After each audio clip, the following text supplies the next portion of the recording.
Hello and welcome to the Hellraiser blog.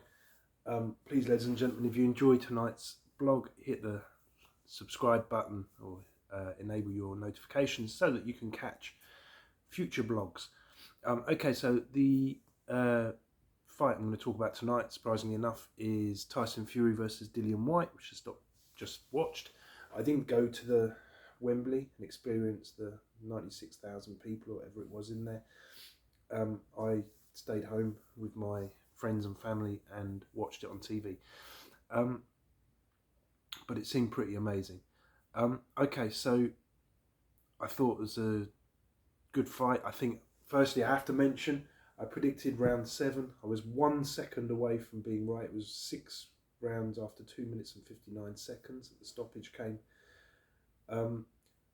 I thought the stoppage by the referee Mark Lyson was absolutely spot on. He called it. He gave Dillian every opportunity to redress the situation, but he wasn't able to, unfortunately for him. I actually thought it was an entertaining fight, even if it was fairly one-sided. I mean, I gave Fury every round. Dillian, for me, look, I mean, Dillian started his career on my show, so I feel like he's a friend of mine. He's a very nice guy, actually. Dillian is a really good guy to deal with, but there's a naivety in the way that his business has been carried out. I mean, firstly, if you go to purse bids, if you agree the terms, and you don't go to purse bids, you agree terms, you sign a contract, and then you can put all sorts of stipulations in there, like we want 300 comps or we want 400 comps or whatever you want as part of the deal. But if you take a promoter to purse bids, situation where it's like a blind auction, everyone puts their bid in, the losing party, firstly, I think they do have a responsibility and an obligation to promote the fight, which Dillian wasn't doing. His party lost the purse bid, and I didn't see any social media, anything really publicising the fight from Dillian's side until very, very late.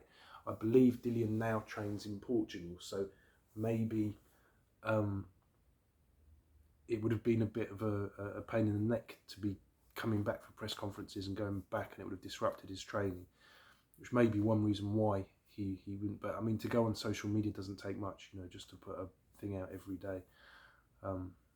Because he was training in Portugal, and he could have sort of whoever he was training, he could have just put little stuff out that would have helped it along. Anyway, I felt there's a naivety in the preparation side for Dillian, because firstly, if you go to purse bids, you make that decision really to hold the other promoter to ransom, where they have to pay the most. Once they've agreed to pay it, Dillian, I think I heard he got 8 million quid tonight, 8 million sterling. That's a huge purse. Even if you're not happy you didn't win the purse bid and you didn't get your 500 comps or whatever, if he'd have been on Eddie Hearn's show, he probably would have got a lot of favours and little things like that. But the fact is, Eddie didn't win the purse bids. Frank Warren or Queensbury, whoever it was that promoted tonight, they did win it. And so they get to choose how many comps. And if they decide you're not getting any comps, and I've got to say, look, I'm a promoter. I would give some, but I wouldn't be giving like hundreds of comps to the person of course not, because you need to that massive purse, that money. It has to come from somewhere, and where it comes from is the gate receipt, the TV, the advertising, the sponsorship, and they needed to get that. Those seats that Dillian is asking allegedly for to have given to him for nothing, the promoters can sell that for income. So I don't blame them. There's naivety for me. Okay, so firstly, the legal side of it, the commercial business side of it, you sign a contract and then try to negotiate the conditions and the terms after it's signed. And to say, oh, but one of Frank's sons said to me that it would be okay and we'd sort it out. Well, if you believe that, I mean, come on, please. In boxing, a lot of people, I don't even see it as dishonesty, because I just expect it. People are very slippery. They are that they play their hand as strongly as they can. That's the best way to say it. And the excuse of the lawyer that I heard that was arguing with Frank Warren, saying, oh, but I was told that we could sort all this out. Just sign it now and then we'll talk. Okay, so that's the first thing that struck me as being very naive. The second one, to come out as a southpaw.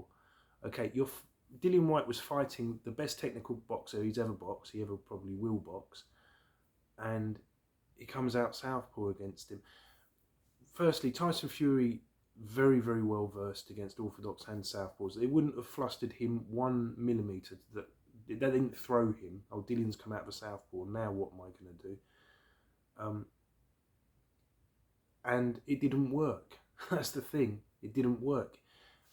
Dillian, his feet were too slow. He wasn't able to you could see he was clearly trying to close the range. He was trying to get in close. He was trying to rough Fury up inside. He was trying to even come right over the top so that he could gain go, which is quite a dangerous thing because you can get countered quite easily from a straight right, from a right uppercut if they slip the swing.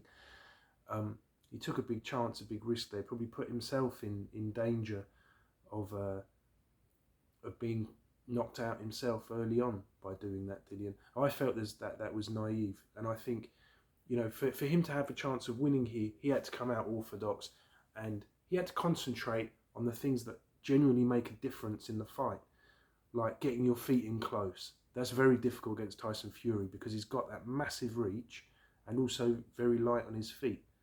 It means that to cut the ring off against someone like that, very tough, very difficult, very tricky. You've got to be very, very clever to do it. And to do it and give yourself a handicap, I just think that was madness. I just, there's some things that I can sort of say, well, you know, maybe there's more than one right way of doing it, but to come out southpaw was just wrong. It was a bad decision. It didn't work. It cost him dearly. And the thing is, if you're fighting someone like Tyson Fury, to lose the first round is a big thing, because if you're giving rounds away, you're then playing catch up, which then means you're not only fighting someone that's very awkward and difficult, but you can actually, you've put them in a position where now they can afford to box on the back foot and move backwards, and they know that you have to come to them, you have to rush in. And I think whichever way, Whyte had to come in very quickly and get in close, but I just think the way that he positioned himself in the fight made it an even more of an uphill battle than it already was, despite the disadvantages he already had. The more he charged in any case, the more he was getting caught. Midway through, I didn't give Whyte a round. I gave every round to Fury, and I noticed probably around the 4th or 5th, Dillian's feet really slowed down, and as soon as I saw that, I just knew, right, his time now is measured in seconds. Basically, it's going to be one shot. If you saw the prediction blog that I did in the technical breakdown, I actually predicted the exact punch that Fury would finish Whyte with, because Whyte, that I know very well, he started off boxing on my shows that I promoted, he dips forward, especially when he's tired. He starts setting his feet, he tends to lean forwards, and if you see the knockout, Whyte actually throws, he telegraphs a left hand, probably with the intention of getting Whyte to do exactly that, to sit down, and the moment he does, boom, comes up with a right hand through the middle.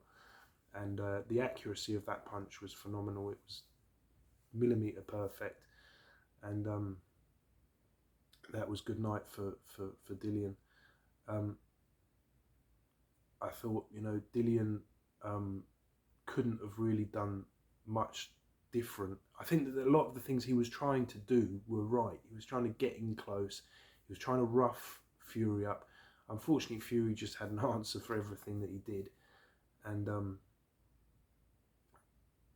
even if Dillian had gone about it differently, I think Fury would have found different solutions to the problem. As it was fairly one-sided. It was still a good competitive fight. I mean, Dillian, I think, takes a lot of credit for the way that he's approached, you know, his whole career. He's come from nowhere, and he's ended up fighting in front of 95,000 people for a whopping purse. So well done, Dillian. Please, guys, if you enjoyed the blog, hit the subscribe button, and I'll see you soon for more Hellraiser blogs. Ciao for now.